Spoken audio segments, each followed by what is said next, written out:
আচ্ছা আপু, আপনি যেভাবে যে সুরে গানটা গাইলেন, এই গানটা আসলে এই গানটা মানে এইটার ইতিহাস না জানলে আপনার এতটা মাধুর্য নিয়ে এতটা ভিতর থেকে গানটা গাইতে পারার কথা না।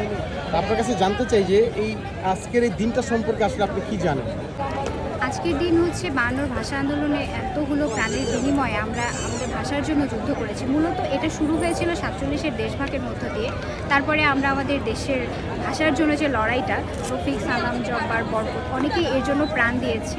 তো এইটা হচ্ছে যে তাদের আত্মত্যাগের বিনিময়ে আমরা আমাদের দেশের আমরা বাংলায় কথা বলতে পারছি।